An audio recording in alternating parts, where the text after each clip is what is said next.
मेरी बेटी को किसी दूसरे देश में कुछ अपहरणकर्ताओं ने निशाना बनाया और वो अपनी सबसे अच्छी दोस्त को घसीट कर ले जाते हुए बेबसी से देख रही थी।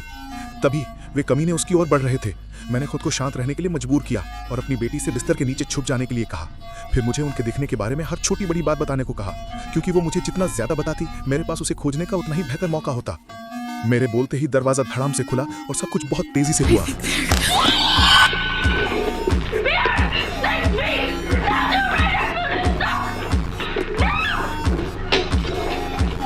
फोन के दूसरे सिरे पर अचानक सन्नाटा छा गया। उस पल मैं जान गया था कि मेरी बेटी का फोन पहले से ही उन दरिंदों के हाथों में था। मैंने एक गहरी सांस ली और चेतावनी के साथ फोन पर गुर्राया। मैंने उससे कहा कि बेहतर होगा कि वो उसे जाने दे और ऐसा दिखावा करे कि ऐसा कुछ हुआ ही नहीं है, नहीं तो मैं उन्हें ढूंढ निकालूंगा और खत्म कर दूंगा। लेकिन उस चुप के बेटे ने मेरी एक भी बात पर विश्वास नहीं किया। उसी क्षण मेरा गुस्सा फूट पड़ा। उन्हें कोई अंदाजा नहीं था कि मैं कौन था। मैं अपनी बेटी के साथ रहने के लिए एक शीर्ष एजेंट हुआ करता था। मैंने अपने खतरनाक करियर से जल्दी संन्यास ले लिया था। गुमनामी में रहकर चुपचाप उसके शांतिपूर्ण जीवन की रक्षा कर रहा था। लेकिन अब वो एक विदेशी भूमि में ले जाया गया था और मेरा गुस्सा पूरी ताकत से वापस आ गया था। मैंने अपने एक पुराने फौजी दोस्त को फोन किया और पता चला कि एक स्थानीय गिरोह था जो शहर से बाहर की लड़कियों को हवाई अड्डे पर पकड़ने और फिर उन्हें गिरोहों को बेचने में माहिर था। अगर मैं अपनी बेटी को 3 दिनों में नहीं ढूंढ पाया तो वो हमेशा के लिए चली जाएगी। मैं सीधे पेरिस के लिए उड़ान भर गया। उस अपार्टमेंट का पता लगाया जहां वो घटना के समय रह रही थी। सामने का दरवाजा कस के बंद था, इसलिए मैं गलियारे के वेंटिलेशन डक्ट से गया, दीवार के किनारे का इस्तेमाल करके उसके बेडरूम तक पहुंचा और खिड़की तोड़कर अंदर घुस गया। अंदर मैंने जो कुछ भी हुआ था उसे जोड़ा और उसका टूटा हुआ फोन मिला। मेमोरी कार्ड अभी भी ठीक था। जब मैंने वीडियो को बार बार चलाया तो हवाई अड्डे के प्रवेश द्वार पर एक आदमी पर मेरी नजर पड़ी।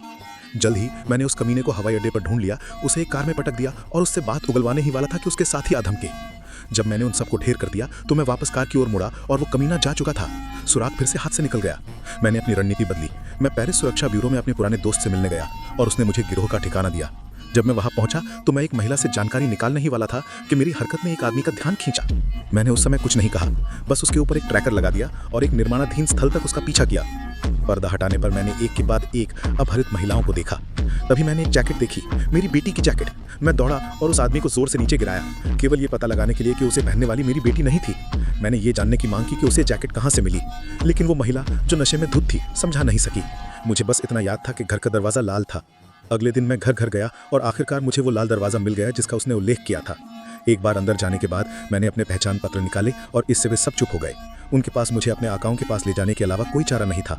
वहां मैंने देखा कि उन सभी कमीनों के शरीर पर सितारों और चांद के टैटू थे। मैंने एक नोट निकाला और उनमें से एक से उसका अनुवाद करने को कहा।